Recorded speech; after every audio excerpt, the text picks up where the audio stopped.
Comment libérer la bête qui dort en toi? Comment entrer en contact avec ton côté animal et comment exprimer ce côté animal pour injecter plus de tension sexuelle dans tes interactions avec les femmes? Ça sonne vague et abstrait, mais dans cet épisode du Coach Drag Podcast, nous allons concrétiser tout ça avec une définition claire et précise, avec des exemples et avec des recommandations de quoi faire exactement, comment le faire et quand le faire pour libérer la bête qui dort en toi et ainsi avoir des interactions émotionnellement plus riches et sexuellement chargées avec les femmes. La drague directe, pure et dure, pas de censure. Bienvenue dans le Coach Drag Podcast.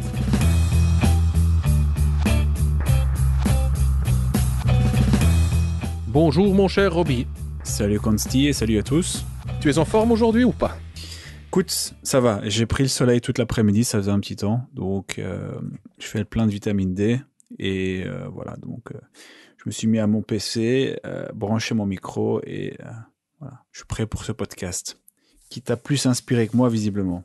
Yes, aujourd'hui nous allons parler de comment libérer la bête qui dort en toi. Ça sonne très ésotérique, très abstrait, c'est un petit côté New Agey même, je dirais. Surtout parce que ça sonne creux et vague. Hein. Je pourrais donner d'autres... Je pourrais le formuler autrement. Comment réveiller le mal qui dort en toi, comment réveiller la bête, comment exprimer la bête, comment entrer en contact avec son centre masculin.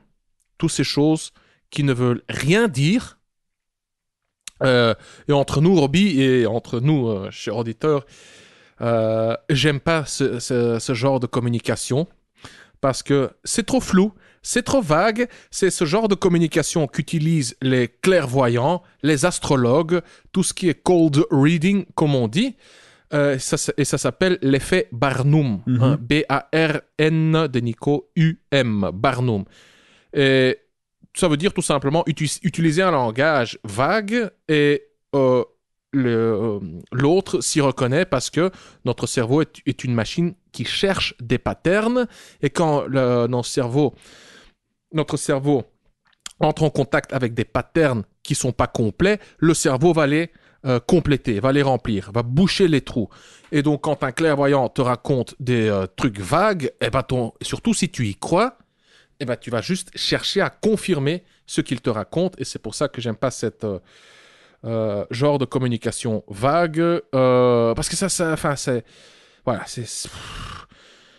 ça ouvre beaucoup, comment dire, ça donne des opportunités aux charlatans. Voilà, entre autres. Et donc, c'est pour ça que je vais commencer par spécifier le sujet de ce podcast. Hein, je vais spécifier, je vais concrétiser ce que je veux dire par là, hein, libérer la bête qui dort en toi, qu'est-ce que ça veut dire concrètement? Ça va être tellement spécifique et clair, cher auditeur. Je t'invite à écouter jusqu'à la fin car je suis en forme. J'ai bien préparé ce podcast, je l'ai bien structuré et tu vas apprendre plein de trucs concernant la friend zone, concernant plein d'autres. Enfin voilà quoi, tu auras appris plein de trucs, ça va devenir très concret. Roby, comment est-ce que j'ai eu l'idée de faire ce podcast il y a une semaine ou quoi, j'avais fait un brainstorming ou deux semaines. J'avais fait un brainstorming pour trouver quelques sujets de podcast pour toi et moi, pour les semaines, les mois à venir, une petite liste de sujets. Et tu sais, quand tu fais du brainstorming, il y a ton cerveau qui part dans tous les sens, qui se met à clignoter, qui cherche, qui trouve des connexions. Hein. Et comme ça, à un moment, en faisant le brainstorming, je me suis rappelé que je sais plus, quand tu faisais encore des ateliers, une fois, tu as eu un client et tu as reçu un feedback d'un ami de ce client. Si je me trompe pas, ton client était, je sais pas, d'origine turque et son ami était italien et son pote italien t'avait envoyé un mail ou quoi en disant ou je sais pas comment tu as fait. Moi, ça fait des années que j'essaie de changer mon pote et toi, tu as réussi à le faire en une après-midi. Et quelque part dans ce mail, il mentionnait qu'il ne le reconnaissait plus, qu'il était plus dominant, confiant. Et moi, hein, de ce que je m'en rappelle, c'est que voilà, toi, tu avais réussi à libérer la bête, hein, le mal qui dormait en lui. Et et voilà, à ce moment-là, en repensant à cette anecdote, je me suis dit, tiens, ça serait cool d'en faire un podcast. Pour le reste, j'avais pas d'autres idées. Ouais, ce qui est marrant, c'est que tu t'en souviens, moi, tu m'as mentionné vaguement la dernière fois et j'y ai pensé et je me souviens pas. Ouais. Pourtant, j'ai une très bonne mémoire, mais bah, tant mieux que ça t'ait inspiré, mais moi, je cherchais, j'arrivais pas à trouver la personne en Ouais, question. voilà, donc Bref, c'était... peu importe. et c'est, ouais, voilà, c'est de là que je me suis inspiré. Et c'est aussi un truc que tu as, toi. Tu le maîtrises. Chaque bon dragueur maîtrise cette partie, cette pièce du puzzle qui est hein, comment libérer la bête qui dort en toi. Et donc, on vient de commencer par une petite anecdote. Et j'ai donné quelques explications ou quelques pseudo-définitions générales. L'une définition remplace juste l'autre. Hein. Toutes les définitions que je viens de donner n'en sont pas. C'est toujours pas plus clair. Donc, je vais commencer par spécifier et je vais structurer le truc selon les phases de la séduction. Je vais spécifier le truc en donnant des exemples concrets. Je vais même donner une définition, mais tellement claire, cher auditeur. Écoute-moi attentivement, car tu vas voir, maintenant ça va devenir très clair. Qu'est-ce que je veux dire par libérer la bête qui dort en toi? Par libérer la bête qui dort en toi, je veux dire contrôler l'expérience et l'expression du désir sexuel. Encore une fois, contrôler l'expérience, donc le ressenti, ce que tu ressens en toi, et l'expression du désir sexuel, c'est-à-dire externaliser ce désir sexuel, le communiquer à travers ton langage du corps, ton regard, et éventuellement via ton langage. Donc, autrement dit, tu sens du désir sexuel, de l'excitation, tu laisses ce désir sexuel couler, bouger, exister librement dans ton corps, tu n'essayes pas de le refouler, mais en même temps, tu le doses. C'est une question d'équilibre. Un équilibre entre le ressenti et l'expression. Maintenant, pourquoi essayer d'équilibrer? Pourquoi doser ce désir sexuel? Pourquoi le contrôler? La réponse est simple, elle est évidente, elle saute aux yeux. C'est pour t'adapter à ton environnement, changeant à ton environnement direct, ton environnement autour de toi maintenant, qui change régulièrement, je l'espère. Donc, pourquoi doser? Pour être socialement plus intelligent, socialement plus fluide, et surtout, c'est ce qui nous intéresse, c'est pour être plus compétent et plus efficace en matière de séduction. Maîtriser ton désir sexuel est le premier pas vers la maîtrise de la tension sexuelle. Et maintenant, cher auditeur, et toi, Roby, vous posez sûrement la question, mais quelle est la différence entre le désir sexuel et la tension sexuelle? Je vais l'expliquer. Le désir sexuel est intrapersonnel, c'est-à-dire c'est juste toi, c'est en toi, c'est ce que tu ressens. La tension sexuelle, elle est interpersonnelle. C'est ce qu'il y a entre toi et cette femme. Autrement dit, le désir sexuel, c'est juste ce que toi tu ressens. Hein, donc si toi tu es excité, cher auditeur, c'est du désir sexuel. Si toi tu es excité et au même moment la femme avec qui tu es est également excitée sexuellement, là on parle de tension sexuelle. Quand les deux ressentent du désir sexuel l'un pour l'autre, pour moi, c'est comme ça que je le définis, c'est de la tension sexuelle. Et pourquoi est-ce que la tension sexuelle est tellement importante? Car tout d'abord, c'est l'antidote numéro 1 contre la friendzone. Et si tu veux vivre des histoires passionnelles, si tu veux des feux d'artifice, écoute, sans tension sexuelle, ça reste un peu mécanique et froid. Donc, encore une fois, libérer la bête qui dort en toi, c'est contrôler l'expérience et l'expression du désir sexuel.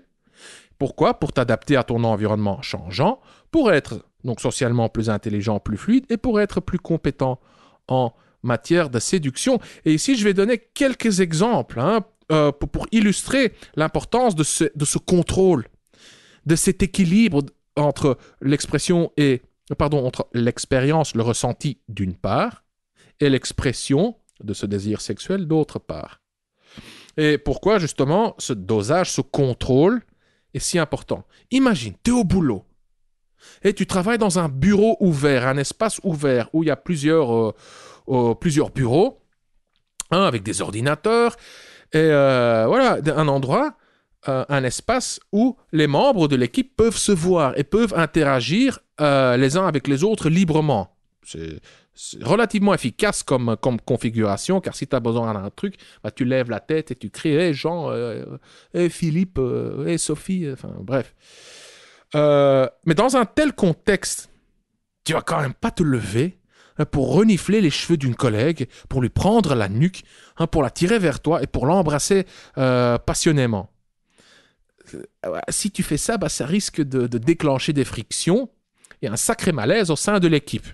Et peut-être que ça est sûrement chez la femme, quoi, c'est chez qui tu fais ça. Maintenant, si tu affiches ce même comportement avec une femme que tu as rencontrée sur Tinder, au comptoir, dans un bar, après 3-4 verres de bière ou de vin, tu es dans une ambiance sensuelle avec les lumières tamisées, vous avez tous les deux déjà un peu bu. Là déjà, c'est plus permis d'afficher ce genre de comportement. Et quand tu compares ces deux exemples, tu vois qu'il y a clairement une différence de dosage. Au boulot, on va revenir au contexte du boulot. Là, il serait beaucoup plus approprié et efficace, socialement adapté, de jeter un petit regard discret, rapide, mais avec une lueur dans ce regard. Un regard qui en dit beaucoup, mais juste en une fraction de seconde. Et de lui faire un petit sourire en coin. Là, cette expression de ton désir, elle est beaucoup plus appropriée au contexte, car tu évites justement la pression sociale. Tu évites de nuire à ta réputation et à la sienne. Et en plus, ça crée une petite complicité. Maintenant, prenons un autre contexte, celle de la chambre à coucher.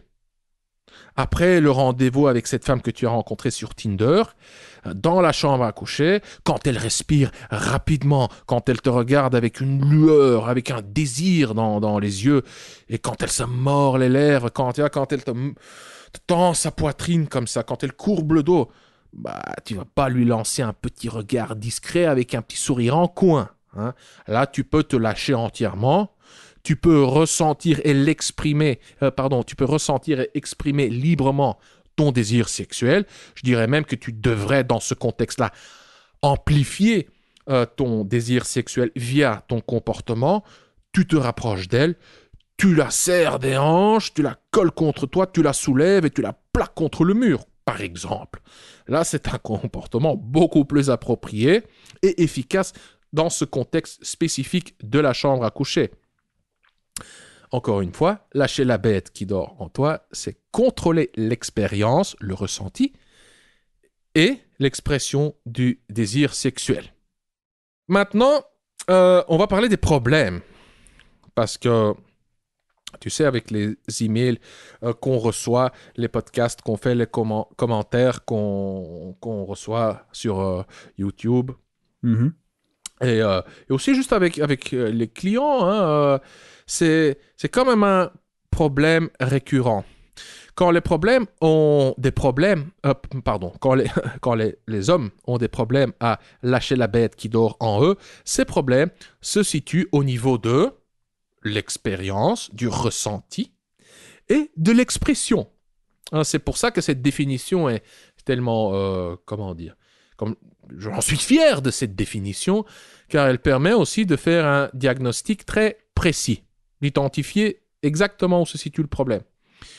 Et le problème donc peut se situer au niveau de l'expérience, du ressenti, ce qui se passe à l'intérieur de toi, et ou au niveau de l'expression, comment tu l'exprimes. Au niveau de l'expérience, il se peut, et c'est souvent le cas, et on en souffre tous, à certains niveaux, certains plus que d'autres.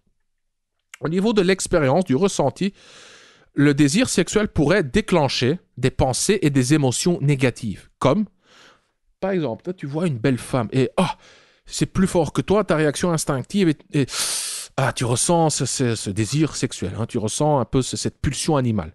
Et là, tout de suite, instantanément, hop, ça déclenche une pensée qui est « Aïe, c'est mal, c'est inapproprié, ah, je suis un pervers, ah non, non, non, les femmes n'aiment pas ça, non, non, je peux pas, non, c'est un manque de respect vis-à-vis des femmes, ça ne se fait pas. »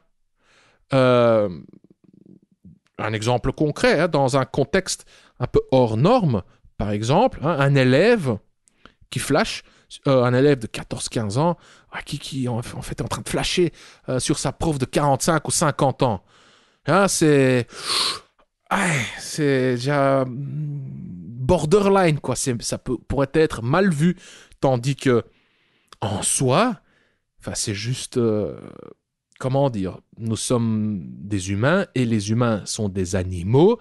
Ça arrive. Il n'y a rien d'anormal là-dedans, quoi. Donc, dans ce contexte, l'élève pourrait penser putain, je suis malade, qu'est-ce qui va pas chez moi? Elle est trop vieille, mais elle me fait quand même bander. Ou un autre exemple, tiens, un peu dans un contexte familial. Hein. Ah, ma cousine, elle est trop bonne, mais c'est une membre de la famille. Putain, qu'est-ce qui m'arrive? Je suis malade, quoi.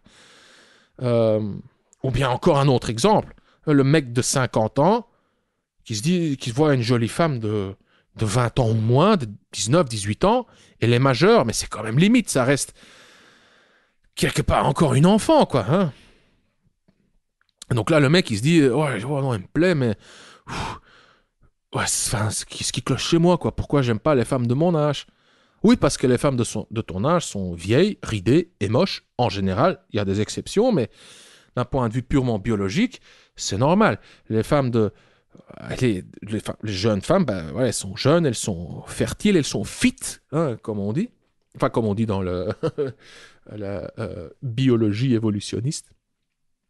Et donc, quand tu ressens du désir sexuel, donc au niveau de l'expérience du désir sexuel, tu peux avoir toutes ces pensées négatives qui déclenchent en toi une dissonance cognitive, une friction interne.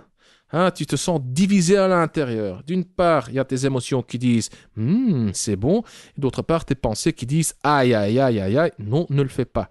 Et donc, voilà, tu ressens des frictions internes, tu ressens de la honte, de la culpabilité, de l'anxiété, du stress. Donc ça, c'est le problème majeur au niveau de l'expérience du désir sexuel.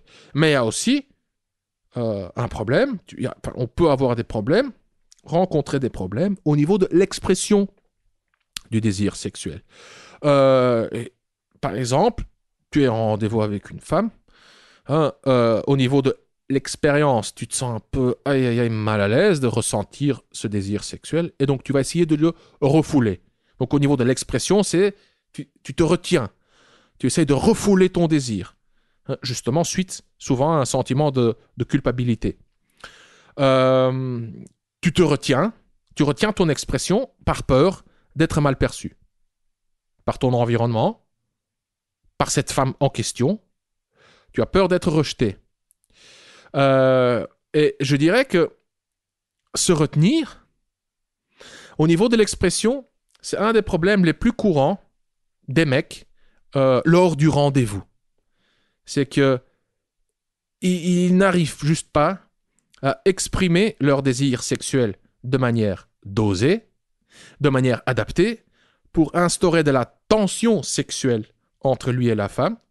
Autrement dit, il n'arrive pas à bien doser, contrôler son désir sexuel pour déclencher du désir sexuel chez la femme, pour qu'il y ait de la tension sexuelle entre les deux. Ça, c'est un des problèmes majeurs. Et la solution, une solution, cher auditeur, tu pourras la trouver en détail dans la formation Le Script de Roby, spécialement dans le module sur le rendez-vous. Là-dedans, Roby décrit là-dedans, dans ce module, Roby découpe le rendez-vous en plusieurs étapes et il te donne des outils, des techniques, des phrases toutes faites. Donc, tu sauras quoi dire, quoi faire, quoi dire mot pour justement parcourir ces étapes et pouvoir instaurer de la tension sexuelle de manière fluide, de manière socialement adaptée, pour pouvoir justement ensuite, après le rendez-vous, aller chez toi ou chez elle. C'est pour lui donner envie de devenir intime avec toi. Si tu es intéressé par la formation Le Script, cher auditeur, je t'invite à consulter la page de présentation et tu trouveras le lien en dessous dans la description. Donc, je reviens au problème au niveau de l'expression du désir sexuel. Je viens de parler comment dire. Un des problèmes, c'est que tu te retiens trop. Un autre problème, ça peut justement être de ne pas savoir se retenir, de l'exprimer trop fort, trop intensément, trop tôt dans l'interaction. Et ça, c'est justement, ne pas savoir se contrôler. C'est d'être tellement excité que tu te maîtrises plus. Ton cerveau se met à clignoter. Tu crois que c'est bon. Tu crois que tu vas pécho. T'es trop excité, machin, trop confiant. T'es trop cash, quoi, trop direct. Et voilà, ça refroidit la femme en face de toi.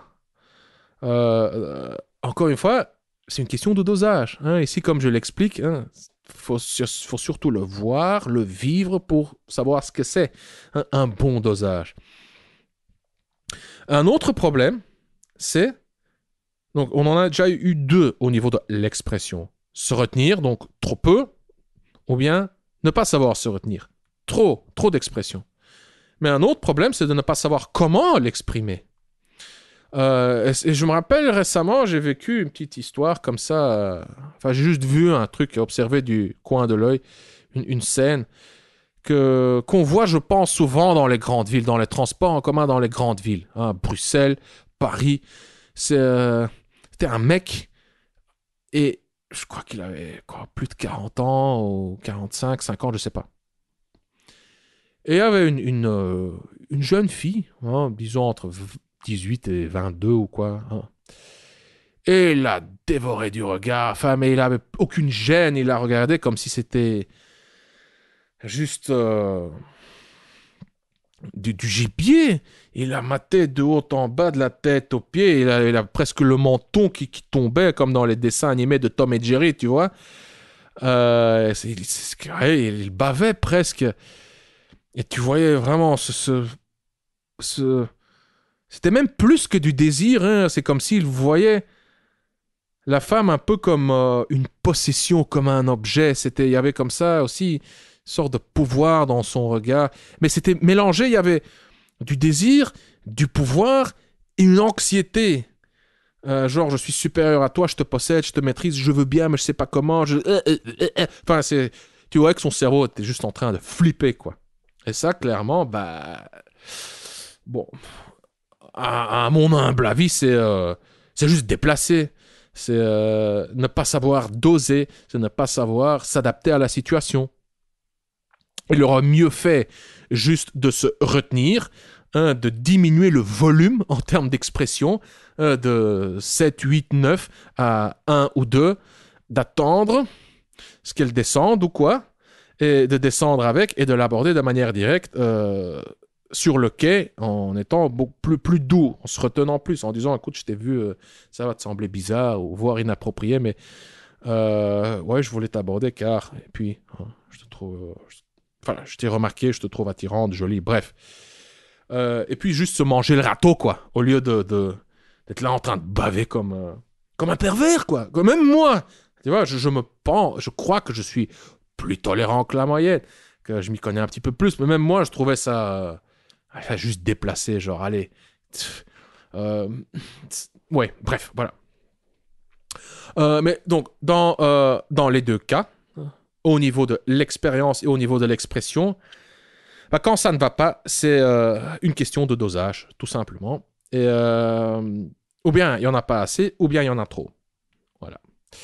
Maintenant, la question suivante se pose. Et Robin, n'hésite pas, si tu as des idées comme ça, entre-temps, n'hésite pas à me couper ou à intervenir. Quel est le bon dosage ? J'ai une bonne petite règle, un truc tout simple. Le bon dosage, tu commences par des petites doses et puis tes doses deviennent de plus en plus grandes. Donc tu augmentes de manière graduelle, progressive, le volume, façon de parler.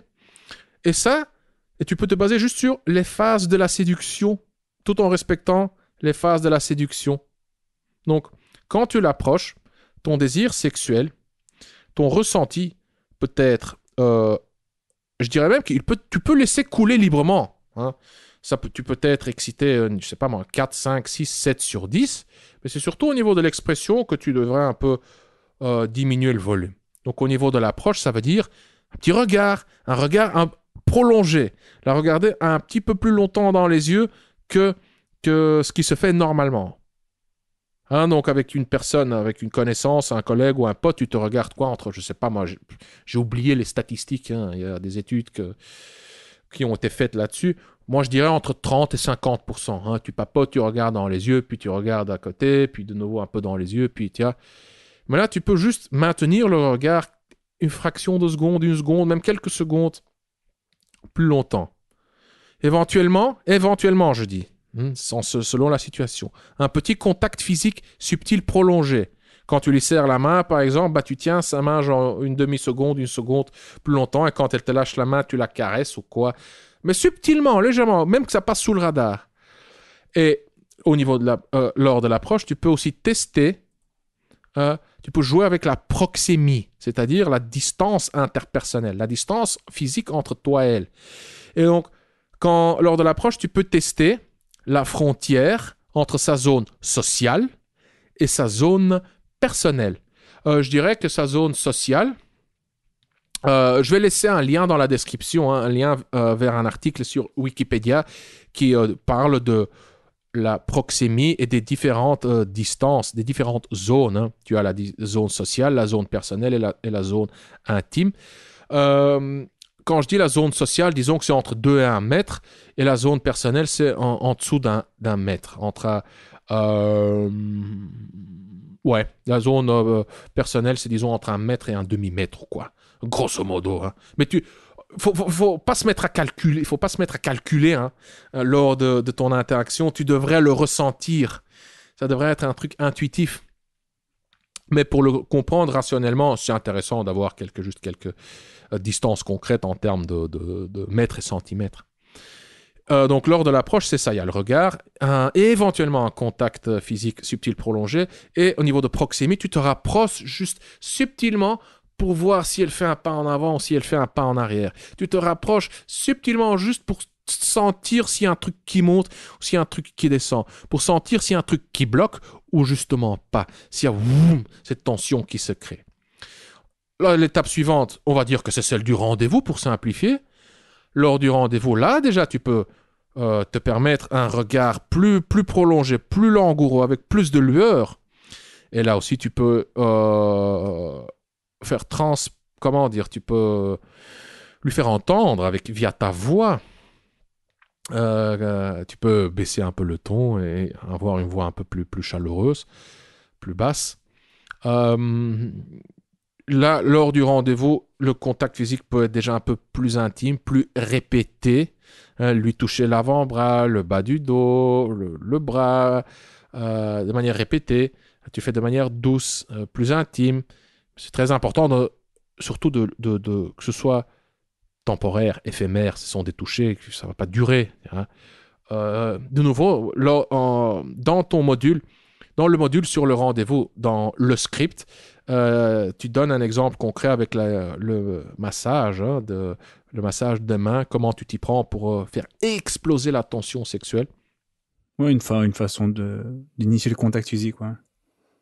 Et aussi, lors du rendez-vous, tu testes déjà, de nouveau, je vais parler de la proxémie, tu testes la frontière entre sa zone personnelle et sa zone intime. Sa zone intime, c'est déjà, je sais pas moi, de 50 cm ou de 30 cm ou de 20 cm, je ne me rappelle plus, à 0 cm, quoi. Hein. Et donc, tu vois, déjà, à l'approche, la distance entre toi et elle est plus grande, tu testes le rapprochement. Lors du rendez-vous, cette distance est plus petite, tu testes encore plus le rapprochement. Et puis, après le rendez-vous, entre 4 murs, idéalement, elle devrait se sentir à l'aise Mieux encore, elle devrait avoir envie de te sentir, de t'avoir près d'elle, contre elle, en elle. Elle devrait avoir envie de t'avoir carrément dans sa zone intime. Hein, quand je dis elle devrait avoir envie de t'avoir dans sa zone intime, c'est dans tous les sens du terme. Clin d'œil, ha ha ha.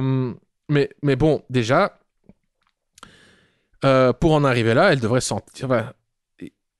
se sentir suffisamment à l'aise. Hein, je veux dire, vous allez probablement pas vous retrouver en quatre murs si lors du rendez-vous tu testes la frontière entre sa zone personnelle et sa zone intime et elle recule, si tu sens un truc qui bloque, si tu sens qu'elle refroidit, qu'elle se crispe, si tu sens une petite tension musculaire chez elle, alors oui, c'est qu'elle est juste émotionnellement, psychologiquement, elle n'est pas prête, elle n'est pas attirée, elle ne veut pas que tu te rapproches d'elle. Et donc oui, après tu vas probablement pas te retrouver entre quatre murs.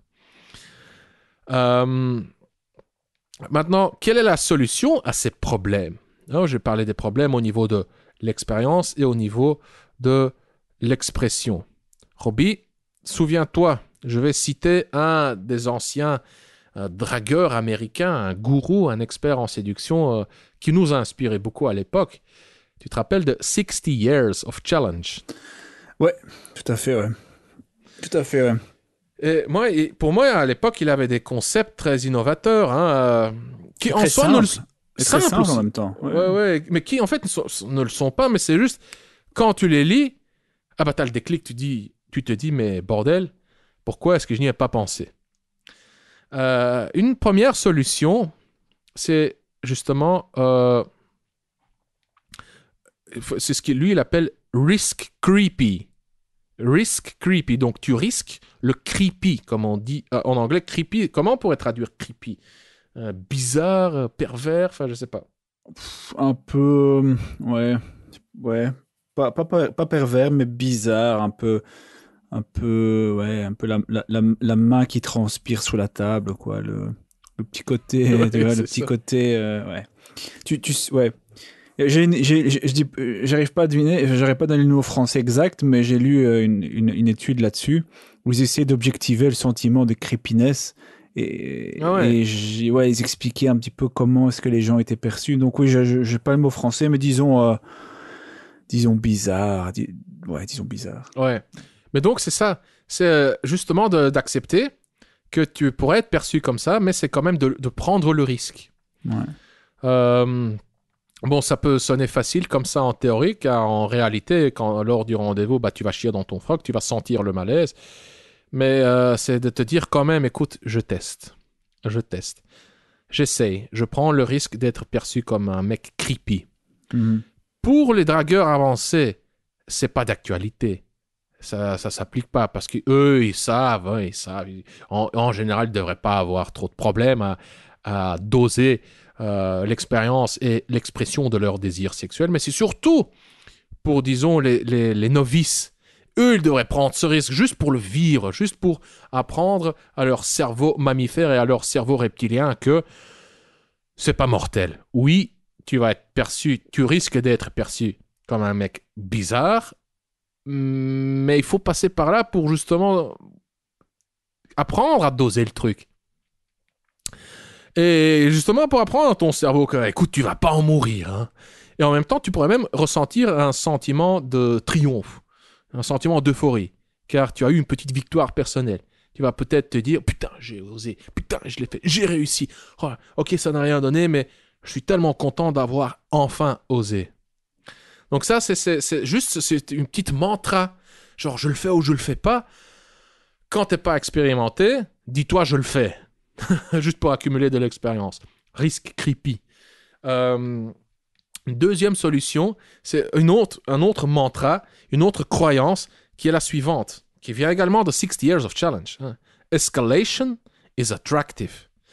L'escalade est attirante. Quand je dis escalation ou escalade, les membres de la communauté de séduction comprennent ce terme. Escalade, ça veut dire juste initier le contact physique, initier le rapprochement. Donc essayer de faire monter la température essayer d'instaurer de la tension sexuelle via le rapprochement et via du contact physique de plus en plus intime. Car de nouveau, le problème numéro 1 des mecs lors du rendez-vous, c'est ça. C'est cette tension sexuelle, c'est ne pas savoir comment escalader. Visualise la scène. Le mec est assis à une table en face de la fille. Ils parlent pendant 1 heure et demie de leur boulot, de leurs loisirs, je sais pas moi, de quoi d'autre, de voyage, de musique, peut-être de leurs ex. Puis, à un moment, c'est toujours comme ça. Tu sens la température baisser et regarde sa montre. Tu te dis, ah, ok, bon, le temps est venu. Puis ils se disent au revoir. Il la raccompagne jusqu'à sa voiture ou quoi. Il hésite. Il se demande, est-ce que je tente le tout pour le tout? Est-ce que j'essaye de l'embrasser? Parfois, il a les couilles de le faire. Il essaye. Souvent, ça foire. Parfois, ça marche et elle l'embrasse en retour. Et dans d'autres situations, le mec, enfin dans une situation similaire, le mec n'ose pas. Il n'ose pas tenter le tout pour l'embrasser. Ben écoute, ce rendez-vous, c'est juste un rendez-vous sympa, entre guillemets, qui n'aura sans suite. Voilà, c'est juste des rendez-vous foirés à mon sens. Tu voulais dire quelque chose, Robbie? Non. Ok. Et donc, oui, c'est justement comprendre que, enfin, croire que l'escalation is attractive, que l'escalade est attirante, car justement, c'est, comme je l'ai décrit un peu plus haut, lors du rendez-vous, via le regard, via la voix, via le contact physique répété, doux, un peu plus intime, et avec la proxémie, en testant la frontière entre sa zone personnelle et sa zone intime. Encore une fois, tu trouveras le lien vers l'article Wikipédia dans la description, cher auditeur. C'est comme ça que tu escalades. C'est comme ça que tu vas créer de la tension sexuelle. Et donc, la solution, ça sonne tellement évident, même décevant, mais apprendre la solution à ce problème du dosage, c'est apprendre à libérer la bête qui dort en toi. Donc, la solution, l'apprentissage est la solution. Et l'apprentissage consiste à se casser la gueule quand même quelques fois. Quand je dis quelques fois, c'est des dizaines de fois. Et il y a beaucoup d'apprentis dragueurs qui, après 2-3 râteaux, abandonnent parce que ça fait trop mal. Et ça fait mal. Mais bon. Alors, maintenant, la question suivante se pose, comment apprendre à libérer la bête qui dort en toi? Et je vais mentionner maintenant un élément dont on n'a pas parlé et auquel on n'a pas pensé. C'est un terme, c'est un concept. On en parle déjà depuis le début que Coach Drag existe. Mais la manosphère a un mot pour ça. Ça s'appelle looks maxing. Ok. Looks maxing veut dire tu optimises ton look, ton apparence physique, tout simplement. Tu fais du bodybuilding, la gym pour prendre la masse musculaire. Tu perds de la graisse pour avoir un visage un petit peu plus carré, pour avoir les mâchoires un peu plus prononcées. Donc tu fais la sèche aussi pour avoir les abdos visibles et tout ça. Et tu fais attention à ta coiffure, à ta barbe et à tes vêtements. Car quand tu maximises ton look, plus t'es beau, mieux ça passe, mieux l'expression de ton désir sexuel va passer. Donc il y a un lien clair entre la VMA, la valeur sur le marché de l'amour, et plus précisément entre l'apparence physique, qui est un élément de la VMA. Donc il y a un lien entre l'apparence physique et l'expression du désir sexuel. Plus t'es beau, plus c'est permis. Et plus ta marge d'erreur est grande. Et plus ton risk to reward ratio, plus tu seras récompensé pour tes risques. Plus ce risk to reward ratio est grand. À l'inverse, plus t'es moche, plus tu seras perçu comme un pervers, comme un mec creepy. Malheureusement, donc pourquoi ne pas... c'est comme on dit en anglais du low hanging fruit. Tu boostes ton look, tu optimises ton style vestimentaire. C'est facile. Au niveau du bodybuilding, c'est plus facile à dire qu'à faire, hein. Ça demande des mois et voire des années d'entraînement, quoi. Mais voilà, déjà quand t'es juste plus beau, bah voilà, c'est plus facile, quoi. Ça passera mieux, plus facilement. Ça sera mieux perçu, mieux accueilli. Euh, un autre élément, c'est ton expérience au niveau sexuel. Donc plus tu as de l'expérience au lit, plus tu auras de l'assurance sexuelle. Et ça te donne un sentiment de pouvoir, une confiance en toi. Donc quand tu vois une belle femme, tu pourras ressentir cette anxiété initiale, cette petite nervosité, mais en même temps, tu sais que quelque part, tu es rassuré, car tu sais que tu vas pouvoir assurer. Hein. Donc ça joue aussi. Euh, et donc la troisième solution, hein, donc c'est au niveau de l'apprentissage, la troisième solution, c'est d'y aller de manière graduelle. Et cette progression graduelle se fera naturellement avec l'apprentissage de la séduction, avec l'apprentissage de la drague. Tu commences par l'approche. Eh ben, lors de tes approches, pendant quelques sessions de drague, tu te concentres sur le regard. Ton focus, ton but est lors de ces sessions, d'essayer de maintenir le contact visuel un petit peu plus longtemps. Tu maintiens son regard. Tu la regardes dans les yeux et quand tu sens la pression monter, hop, tu ne te détournes pas le regard. Tu ne baisses surtout pas le regard. Tu résistes à cette anxiété. Tu maintiens le regard un petit peu plus longtemps. Et quand tu répètes ça, ça va te désensibiliser. Ton angoisse va diminuer. Ta confiance va augmenter. Tu vas sentir la tension monter également. Lors de l'approche, si tu lui serres la main, c'est un autre petit jeu que tu peux faire, un autre petit objectif que tu peux te poser.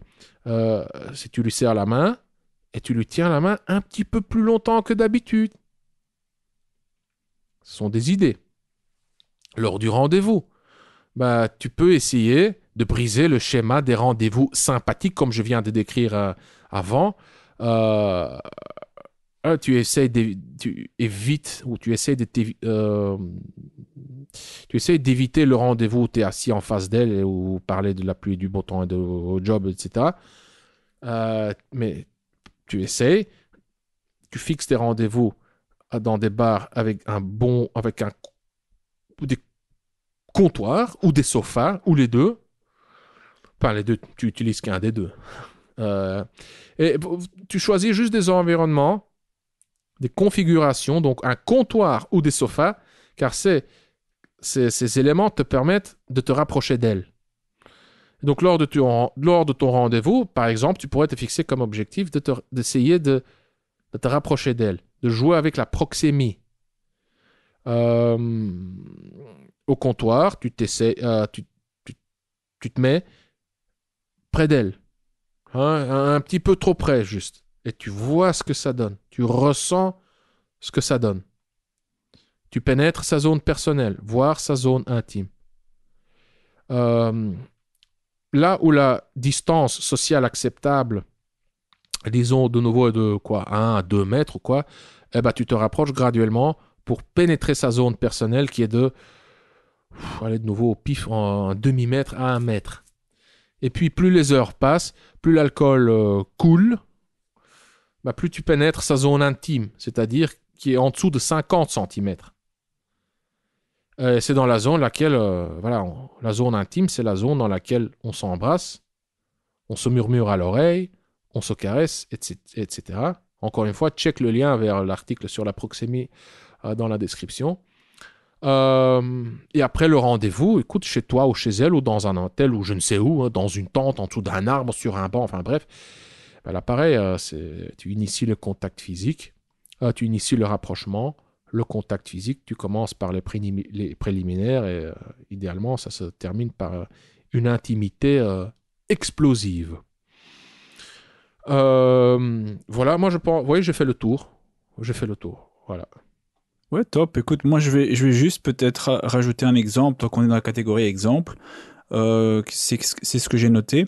Et c'est un bon exercice bien que pas si facile que ça, c'est en fin de rendez-vous et quand la tension a bien été installée. Donc là, je renvoie à ce que tu as dit aussi au module sur le rendez-vous de la formation, le script.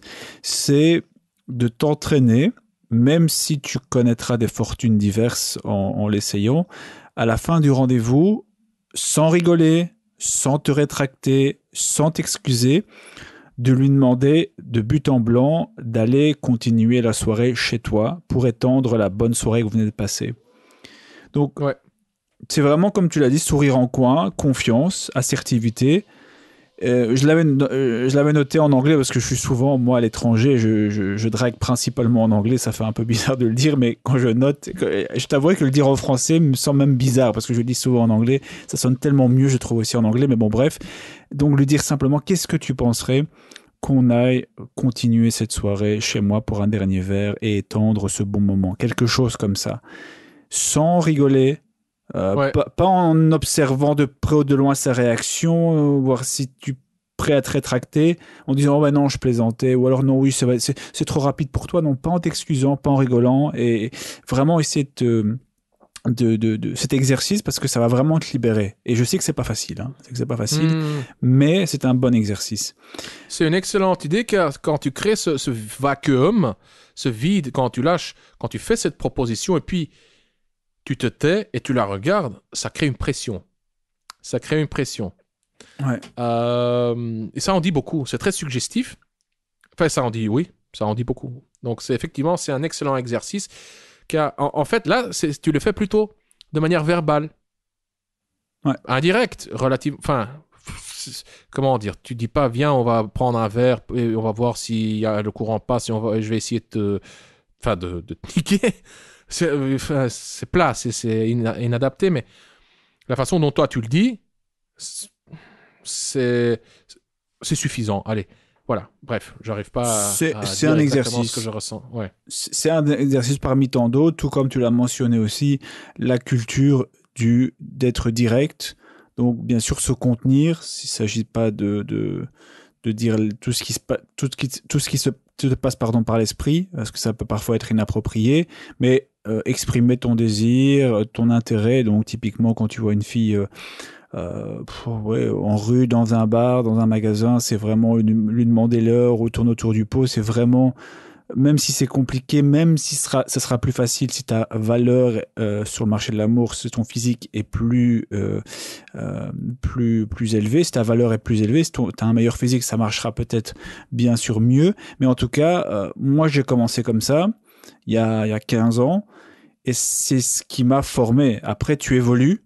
Tu l'as mentionné, faire du sport, changer ta manière de t'habiller, ta coiffure, ta barbe, tout ça peut se travailler avec le temps. Et ça va se travailler avec le temps. Il n'y a pas de baguette magique.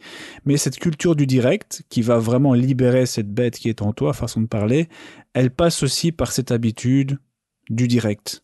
De dire ce que tu penses, de ne pas avoir peur du résultat. Et de nouveau, c'est facile à dire, c'est évident.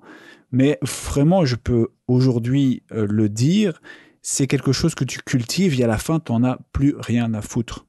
Que ça fonctionne ou que ça ne fonctionne pas. Parce que tu as tellement développé de l'expérience, tu sais quoi faire pour que ça fonctionne, tu sais que dans l'eau, il y en a avec qui ça ne fonctionnera pas, que ça ne t'empêche pas d'être direct. Donc oui, la culture du direct.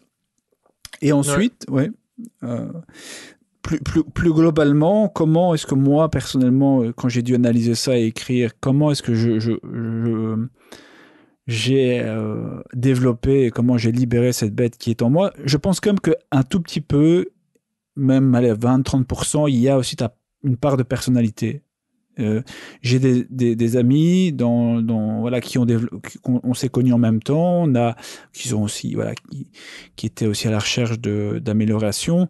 Et bon, on a un parcours certes similaire, mais il y a quand même des traits de personnalité qui sont restés. Donc tu peux pas non plus demander à tout le monde. Voilà, il y en a qui seront un peu plus réservés, il y en a qui se comporter comme ça n'ira pas, il y en a qui le direct ils aiment bien, mais bon voilà, ils sont plus à l'aise avec entre les deux. Donc bien sûr ta personnalité, tu vas pas contre si tu ne sens pas à l'aise, bien sûr, voilà, c'est évident. Mais ce qui est moins certain, c'est que la manière dont je me suis développé, c'est aussi en apprenant des autres.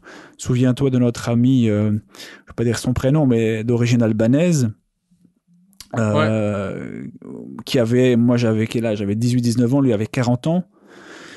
Et bon, un peu comme les mecs des Non, Balkans, à hein, l'époque, il en avait 35 ou 36. 35, Mais quand même, 36. ouais. Mais oui, l'Albanie, c'est un peu, c'est les Balkans, c'est un peu la Méditerranée, c'est un peu la même chose. Et donc, tu voyais déjà dans son comportement des choses Les très. Albanais, c'est quand même un cas à part, hein. Tu parles des Balkans, Les les Serbes, les Serbes, Croates, les Bulgares. à moi qui étais Et, là-bas, d'une part et d'autre part, les Albanais sont encore différents. Sont uniques. mais ils sont Euh, différents. Je ne veux certainement pas comparer un Serbe et un Albanais, sinon je pense que je vais passer un mauvais quart d'heure. Mais je, oui, oui. c'est simplement en termes de dominance. Aller faire un petit Ouais, tour ouais, là-bas, ouais. ça vaut la peine. Ça aussi, moi, ça m'a formé. Ouais, C'est ouais, ce que j'ai ouais. noté ce que j'appelle les cultures du dating. On a Hmm. une culture du dating chez nous, très occidentale, très voilà, belge, français, suisse.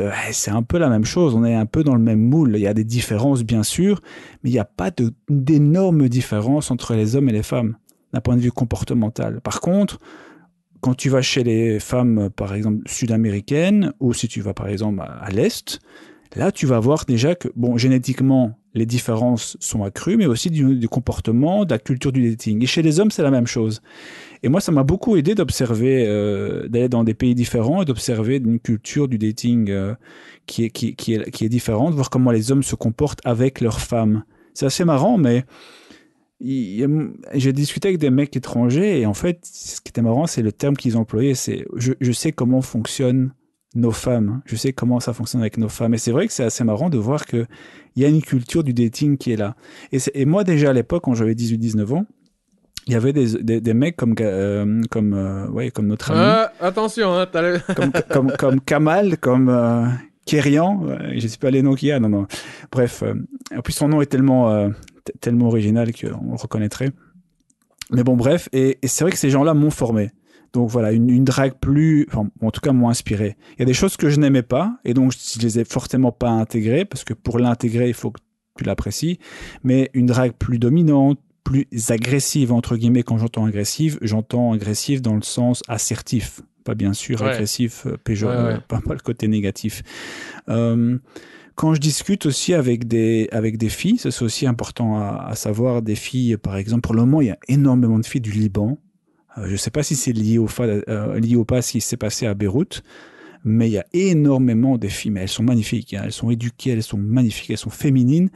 Et quand je discute avec elles, et même des filles iraniennes, j'ai vu ça récemment aussi, ou des filles même sud-américaines, tu vois que ici, quand elles me parlent du dating à l'Ouest, donc je te parle France, Belgique, Allemagne et compagnie, elles me disent souvent que ouais, elles matchent pas trop avec les hommes ici. Elle se dit oui, c'est mou, c'est un peu efféminé, c'est Quand un tu peu. dis quel match, tu parles pas de Tinder, tu Non, parles non, non, je en parle d'un point de vrai. vue personnalité. Ils sont Ouais, un peu ouais. mous, ils sont un peu soumis, ils sont un peu trop lisses, ils sont pas assez extrovertis, ils sont pas assez dominants, assertifs. Et ça, Mhm. je l'ai entendu, mais des dizaines et des dizaines de fois. Et c'est pas étonnant d'ailleurs que tu vois souvent ces femmes, même ici, avec des hommes qui sont un peu plus assertifs, des Italiens, des Espagnols, des Grecs, bref, des gens qui ont, pas tous, hein, bien sûr, hein, mais qui ont des caractéristiques déjà un peu plus dominantes, etc. Donc c'est bien aussi de sortir de sa bulle et de dire, oui, non, écoute, nous, on est les meilleurs séducteurs, ouais, on a une voix. Non, non, non, non. Regarde un peu ce qui se passe à l'extérieur et apprends aussi des autres. Moi, ça m'a énormément aidé, quoi. Ouais, ouais, ouais.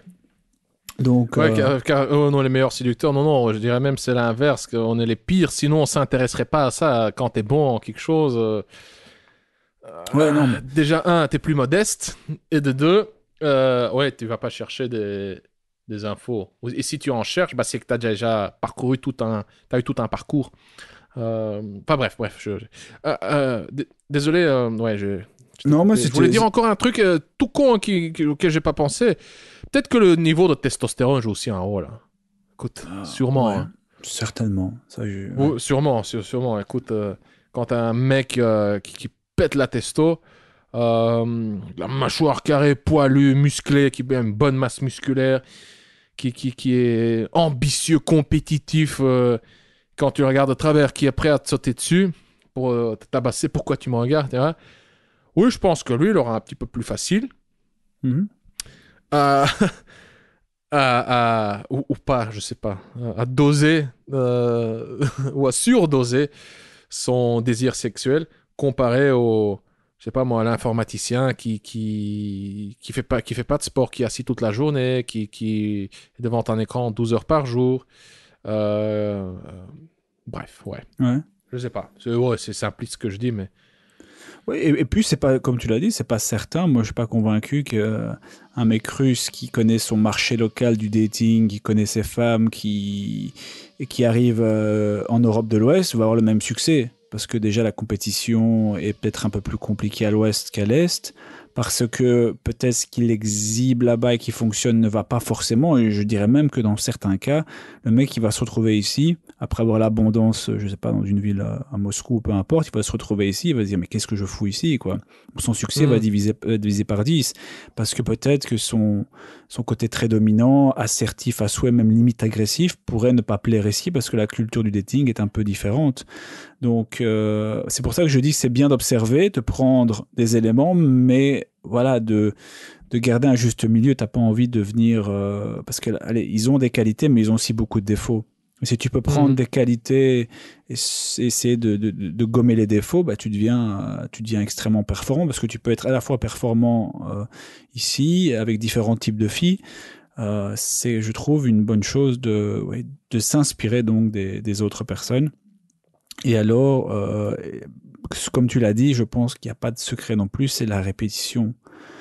Toute la théorie que tu as donnée, elle est excellente, comme d'habitude, mais il est évident que quand tu écoutes ça, c'est... voilà, quoi qu'il se passe, quand tu vas être face à la situation, que tu vas tester le massage des mains, que tu vas tester ci et ça, tu vas chier dans ton froc, quoi. Ouais. Donc, et tu vas devoir le faire 5 fois, 10 fois, 15 fois, 20 fois avant que ça devienne naturel, pour peu que ça devienne naturel, parce qu'il y a toujours un moment de petite angoisse, de petite... je veux dire, la confiance, c'est clair qu'avec l'expérience, avec la répétition, elle devient plus aboutie, mais il y aura toujours ces moments de doute, etc. Donc, la répétition, il n'y a pas de secret. Et donc, ton côté animal, cette bête qui est en toi, elle sort pas d'un jour à l'autre et parfois elle revient un peu elle retourne dans son terrier et il faut parfois la faire ressortir, donc la répétition évidemment. Et alors je sais pas si écoute, je vais le mentionner, je l'avais barré dans mes notes, mais je vais le mentionner avec une petite précaution quand même pour pas que tu sois démonétisé sur YouTube ou pas. Moi, ce qui m'a aussi aidé, tu le connais, il est français, il s'appelle Pierre. Et je vais pas donner son nom en anglais, donc traduisez homme de bois en anglais. Voilà. Ouais, pourquoi pas. Moi, je vois pas le problème. Hein. Tu me dis. Ouais, enfin, ouais, c'est plus pour YouTube parce que je sais que parfois ils ont des politiques assez particulières, donc c'est toi qui connais plus que moi. Donc voilà, Pierre et homme de bois en anglais, donc pas difficile à traduire. Hein, voilà. Vous tapez son nom. C'est dans l'industrie des films pour adultes. Mais ce qui est surtout on va pouvoir l'appeler W-O-O-D M de maman A N de Nico. Ouais. Voilà, c'est comme ça que son nom de famille s'écrit. Ouais, il est excellent. C'est certainement le conseil, enfin, pas le conseil, mais l'astuce, ou en tout cas la réflexion la plus originale de toutes. Mais je parle pas ici, quoique la partie pratique, entre guillemets, très intéressante, mais moi, ce qui m'a fasciné, où j'ai beaucoup appris, dans un domaine bien précis, qui est vraiment la tension, les questions, etc. C'est dans les interviews qu'il faisait avant. Donc, il a des interviews qui durent, je sais pas, 30, 40 minutes. Parfois, ouais. C'est casting, hein. C'est casting, c'est ça, oui. Et c'est extrêmement intéressant, quoi. C'est extrêmement intéressant. Tu vois qu'il, comme tu l'as dit, des fois tu vois qu'il va un peu trop loin, donc il repart et puis il passe sur un autre sujet, puis il revient à la charge, il tâte un peu le terrain, il voit un peu si un terrain n'est pas trop glissant, façon de parler, et puis tu sens qu'il ménisse, tu vois qu'il fait ça depuis 20 ans, ça se voit, le mec il est ultra expérimenté, tellement rodé, oui, il est rodé, mais ça m'a appris, même d'un point de vue pratique, d'un point de vue technique au lit, honnêtement, c'est difficile, c'est honnêtement très original, difficile un peu, mais oui, ce podcast est original par définition, donc voilà, mentionnons-le. Voilà, c'est pas comme si les gens ne mataient pas de porno, hein, mais donc très très intéressant pour moi parce que au-delà de nouveau du porno pur qui peut avoir ou pas de l'intérêt, ce qui est vraiment pour moi intéressant, c'est le casting, c'est comment il s'y prend, comment il amène les choses, comment il discute de choses très basiques, comment il switch sur le terrain plus de l'intime et du sexe, parce que bon, lui, sa niche, c'est vraiment voilà, le casting porno. Donc forcément, il rentre dedans à un moment donné un peu plus brutalement dans le sujet. Mais néanmoins, les transitions, tu sens que malgré qu'elles viennent pour un casting qui est quand même très ciblé, tu vois qu'il il va pas de but en blanc quand même. Il suit, il a son propre script. Hein. Il a son propre script. Ouais, hein. Il a son script. Hein. D'ailleurs, je me souviens à l'époque, souviens-toi, je m'étais inscrit sur son forum il y a très longtemps. Il est toujours actif, son forum. Il est vivant. Il y a du monde. Il a tout. Ouais. Top. Et il expliquait très honnêtement. Et il disait voilà, écoutez, qu'est-ce que tu leur dis? Qu'est-ce que tu leur promets? Il dit, ça dépend. Des fois, je leur promets rien. Des fois, je leur dis que. Des fois elles veulent de l'argent, je donne de l'argent, parfois elles veulent simplement l'expérience, parfois elles veulent plus, et dit, je sais pas à quoi vous répondre. Et alors à un moment donné, d'autres, oui mais comment tu fais pour que tu jouisses autant comment tu fais avec ta langue, tu vois? et il explique, mais écoutez les gars, je vis, j'adore ça, ça fait 20 ans que je le fais, j'ai toujours la même passion, j'adore ça, et je sais pas vous l'expliquer, simplement que j'adore, j'ai envie de leur faire plaisir, et je me donne à fond, parce que voilà, en plus il a pas un physique forcément super avantageux, il le dit lui-même. Il est moche, c'est un ours le mec. C'est un ours à tous les niveaux. Moi, il est poilu, il a un petit bide. Ouais. C'est pas, ouais, mais non. Donc lui il joue vraiment sur, voilà, de nouveau, c'est pas un bon exemple à tous les niveaux parce que celui c'est une niche, c'est pour le oui, chat. Les filles sont présélectionnées, elles viennent déjà. Les filles sont présélectionnées, exactement. Ouais, via des annonces ou je ne sais quoi. Enfin, je sais pas quel canaux ils utilisent, mais ils sont des là recruteuses, déjà. Ouais, tout à fait. Ouais. Pour un casting, je sais pas si elles sont toutes au courant que c'est pour un casting pour film d'adulte. Parfois, elles pensent que c'est pour du soft. Exact. Tout à fait. C'est ça qui est intéressant. Parfois, elles le savent, parfois elles le savent, parfois pas, parfois c'est... Ouais. C'est ça qui est intéressant, c'est que parfois elles viennent effectivement, parce que sinon s'il est trop brut dès le début, c'est aussi intéressant, hein, c'est que il le disait, s'il est trop brut dès le début, en disant voilà c'est pour du porno, il risquait forcément d'avoir un nom quasi pavlovien, donc non, du porno. Alors que quand il faisait du charme, et puis progressivement il en parlait, il expliquait, il voyait un peu c'est quoi tes expériences, qu'est-ce que tu as aimé, qu'est-ce que tu n'as pas aimé, et très honnêtement, lors de mes rendez-vous, j'ai parfois ce type de discussion. C'était quand ta première fois, t'as déjà fait ça, qu'est-ce que tu n'aimes pas, qu'est-ce que tu aimes. Moi, j'en parle dans mes rendez-vous. Donc, il m'a vraiment inspiré, vraiment. Mais comme je dis, j'ai pris ce que je voulais, j'ai laissé de côté ce que je ne voulais pas, tout comme j'ai pris ce que je voulais de notre cher ami albanais, j'ai retiré ce que je ne voulais pas, et ça, tu peux le faire avec les gens que tu rencontres. Ils ont des comportements, ils ont des mimiques, ils ont des routines, ils ont des techniques qui sont très efficaces, et tu peux les prendre et les reproduire et les mettre à ta sauce. Ouais. Non, c'est un excellent conseil. Ouais. Mais bon, c'est une figure, comment on dit, controversée. Oui, controversée. Je voulais le mentionner aussi, d'ailleurs, je l'avais noté, je l'ai mis dans mes notes. Attention, effectivement, il dit oui. Mais moi je l'adore. Ouais, moi, il abuse des filles, blablabla. D'ailleurs, en plus, si je me trompe pas, c'est moi. Moi, je te l'avais. Oui, tout à fait. Envoyé le lien. Je t'avais dit, tu connais ce mec? Regarde un peu. Il y a très longtemps. Très longtemps. Mais lui, c'est une légende dans le milieu. Si je me trompe pas, c'est le pionnier des castings. Hein. Ouais, tout à fait. Ouais, je pense que c'est le pionnier. Ouais. Si je me trompe pas, peut-être que faut à checker, donc à prendre avec des pincettes. Mais si je me trompe pas, il est même connu, avant en tout cas, d'avoir fait des castings dans des pays où tu peux entrer en prison, voir où il y a des peines de mort pour ça, tu vois. Ouais, ça je sais il était flic avant. Il expliquait, il était policier en France. Puis il est passé là-dedans et il a effectivement, il a eu des problèmes dans certains pays, je pense en Pologne, en Lituanie notamment. Non, mais je veux dire, je pense qu'en Inde ou en Pakistan, ça, je sais plus. où vraiment où tu te retrouves en prison pour ça et où il y a même, encore une fois, à prendre avec des pincettes, ou plutôt à vérifier ce que je dis, que ouais, il prenait des risques de fou, quoi. Tu vois. Ouais. Et d'ailleurs, c'est une des raisons pour lesquelles, pardon, il enregistre tous ses castings. C'est forcément pour éviter des plaintes pour viol ou des choses comme ça. Très difficile de dire on m'a violé quand il y a une vidéo de 2h30 qui reprend le début à la fin. Il coupe des moments où il propose à la fille quelque chose hors caméra. Ça, il le filme aussi. Et donc, à un moment donné, la fille, oui, mais il m'a violé. Ouais, non, écoute, ma chérie, c'est bien, mais bon. Donc, de nouveau, voilà, controversé. Et donc, à prendre avec des pincettes et faire attention. Je parle surtout de l'aspect interview.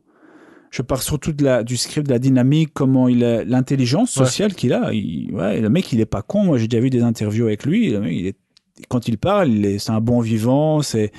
Voilà, il aime le vin, il aime les filles, il aime la bonne bouffe. Il avait une vie tout à fait normale avant. Le mec, il est pas à l'ouest. Hein, le mec, il est pas bête. Non, bien au contraire. Bien au contraire. Donc, c'est un marginal, oui, mais c'est pas un bizarroïde où dès le début, tu dis oui, il y a un problème avec ce type. Il a clairement un problème avec le sexe, c'est évident. Parce qu'il il est addict. Il est addict. Je pense, tout comme je pense, Rocco aussi, je pense. Rocco Siffredi. Beaucoup de stars, sûrement, ils ont une relation, je pense, pas très saine avec la sexualité. Enfin bon, voilà. Bref, en gros, les interviews de Pierre fait en bois, comme diraient les Québécois, je suis pas fait en bois. C'est fait en bois, j'aime beaucoup. Et grand moment, ces castings, hein, souviens-toi, on les regardait il y a 15 ans ou un truc comme ça. Ouais, il y a 15 ans, moi encore récemment, j'en regarde de temps en temps. Donc on a commencé, on a découvert, je veux dire. Ouais. Récemment, j'en ai vu un, mais j'étais de nouveau scotché, étonné. Je me dis, oh, le mec, il est incroyable. Vraiment, enfin, j'étais en plus en train de procrastiner, tu vois. Je me dis, allez, 5 minutes rapidement, mater un petit truc, bam, je tombe sur. Pendant 1 heure, j'étais en train de le mater. Comment il faisait, j'étais comme hypnotisé. Je me dis, il est incroyable. Incroyable, quelle ruse, quelle intuition sociale. Exact. Alors, là, dans ce casting, c'est à un moment, ouais, il est doux, il est gentil, il est compatissant, empathique, il comprend. Et à un moment, il en a marre. Il switch, il dit, là maintenant, c'est bon. Bam, et il l'attrape. Et tu vois que la fille se saisit, mais en même temps, là, elle se soumet entièrement. C'est comme si elle avait besoin de ce petit coup de pouce final pour se lâcher, pour se donner entièrement, pour faire le pas. Tu vois? Mais lui, il l'a vu. Moi, à ce moment-là, j'aurais pas agi comme lui. Moi, à ce moment-là, j'aurais dit, oui, écoute, elle a peur. Je vais lui donner de l'espace et tout ça. Bon, ça va pas marcher, ça va pas aller. Bon, je la laisse partir. Pas grave, tant pis, ça arrive, tu vois? Et lui, il a eu le déclic, bam, il la trappe, il la plaque contre le mur, il dit, maintenant, tu vas m'écouter. Avec son anglais complètement cassé. Now you listen to me, hein. What do you want? Or, hein, c'était quoi? Un truc comme... c'était quoi déjà? What do you want? Why you speak so much? Or you go to the bathroom to wash your pussy, or you take your stuff and you leave now. What will it be, huh? What will it be? Et la fille, yes, but what but? What but? J'étais là, non, mais c'est... Non, je dis non. How's your pussy? I'm wet. Well, then go wash your pussy now, right now, and shut up. And from now on, I'm your master. I'm your master, tu vois? Non, mais c'est à un niveau extrême. Comme je dis, c'est très touchy. Hein, c'est très. On est à la frontière, mais. Donc, et franchement, si certains nous écoutaient, certaines plutôt écriraient au scandale, mais de nouveau, il y a des choses dedans. Moi, ce que je trouve aussi très intéressant, c'est de regarder ces interviews, ces castings, donc ces interviews des castings, parce que il interviewe des filles qui sont vraiment des crèmes, des filles qui sont vraiment sincères, naturelles, qui sont là pour l'expérience, ou parfois, attention, il y en a aussi qui sont là parce que financièrement, c'est une possibilité pour elles, c'est évident. Donc là, il y a un côté un peu plus controversé. Mais ce qui est aussi intéressant, c'est de voir qu'il y a vraiment des véritables professionnels. Et donc, tu vois, des reines de la manipulation, hein, et elles donneront rien tant qu'elles n'ont rien eu. Des filles, tu sens qu'elles sont, voilà, elles sont aussi, elles ont l'expérience et il sait qu'il pourra pas en tirer grand chose.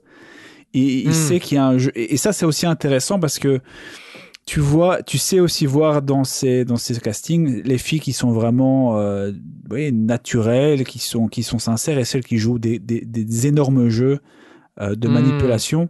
Je sais pas si tu as déjà vu des castings où il y avait des filles, tu sentais que quoi qu'ils disent, la fille était hyper expérimentée, elle a vu de toutes les couleurs et aussi bon soit-il, voilà, tant qu'il n'avait pas donné quelque chose de concret, il n'aurait rien eu, quoi. Ouais.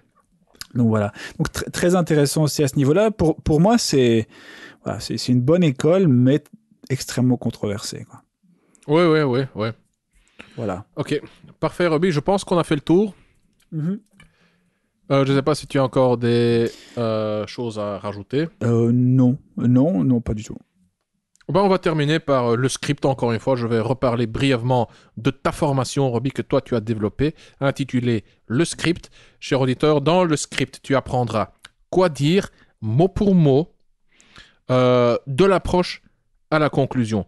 Dans le script, tu recevras des phrases, des techniques et même des scripts, tout fait que tu pourras, entre guillemets, copier-coller pour aborder une femme, développer la conversation, prendre son numéro, convertir ce numéro ou ses coordonnées, quoi. Ça peut être un Instagram, Facebook ou n'importe quel autre moyen de communication. Donc tu apprendras comment convertir ça en rendez-vous, quoi dire, comment le dire lors du rendez-vous pour que ça se termine en intimité, avec des feux d'artifice. Idéalement, ces phrases et ces techniques de drague et ces scripts, tu les adaptes à ta sauce, à ta personnalité et à ta situation spécifique. Mais ça devrait pas être trop compliqué. Toutes ces phrases, techniques et scripts, ce sont aussi de bonnes sources d'inspiration. Le script est constitué de 7 modules. Il y a un module sur le mindset, le bon état d'esprit. Et quelque part, ce podcast ici rejoint le bon état d'esprit, ils sont complémentaires.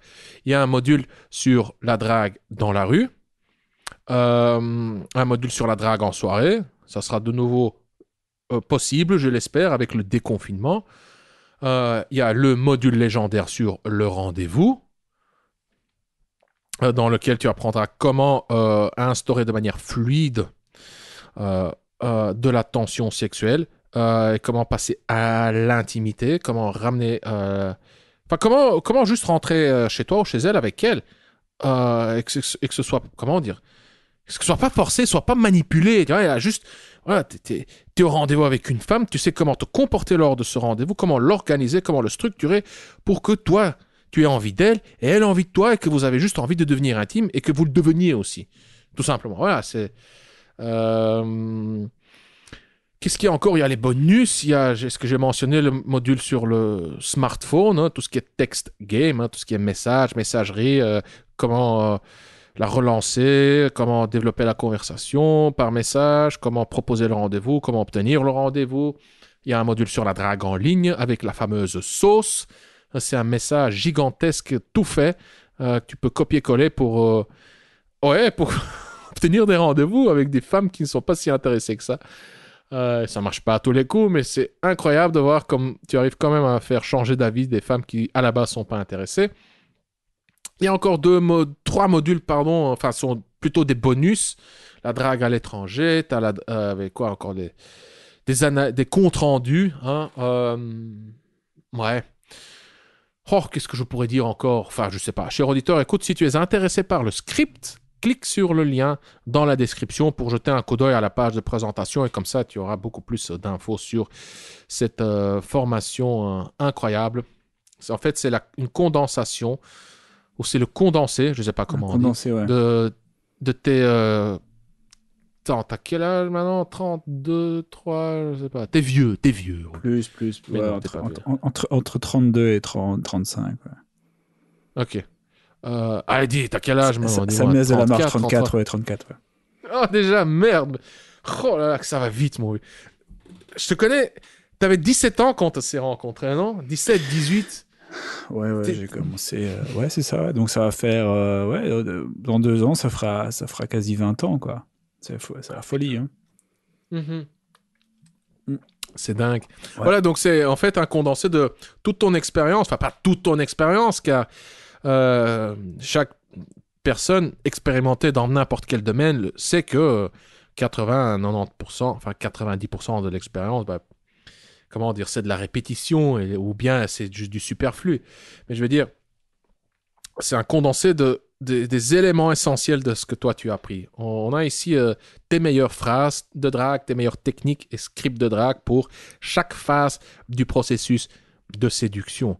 Ce que j'adore aussi, c'est ton style. Il y a comme ça, c'est en même temps direct et bien dosé. C'est direct, mais socialement adapté. C'est fluide, c'est charmant. Et c'est comme un jeu d'échecs, tu prépares le terrain, tu penses plusieurs coups d'avance, non, coups d'avant ou à l'avance. Coup d'avance, ouais. Ouais. Ouais, donc c'est un peu comme si, en termes de séduction, c'est comme si toi, tu étais le Kasparov contre un joueur qui ne pense que, ouais, un coup d'avance, tu vois, enfin, qui réfléchit même pas, qui réagit juste. Bon, ça sonne un peu mécanique, un peu manipulateur, mais...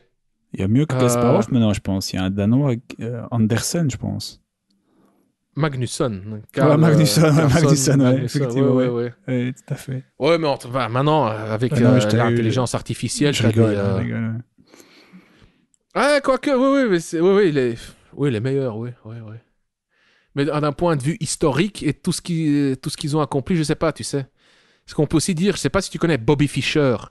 C'est aussi une légende. C'est un Américain. C'est lui qui, à lui tout seul, avait vaincu le camp soviétique à l'époque de la guerre froide. Mais bon, ce mec, il y a maintenant des joueurs qui pourraient le battre. Mais d'un point de vue impact historique, je sais pas si... Je pense que Kasparov est quand même plus grand que Magnussen. D'un point de vue impact historique, importance historique.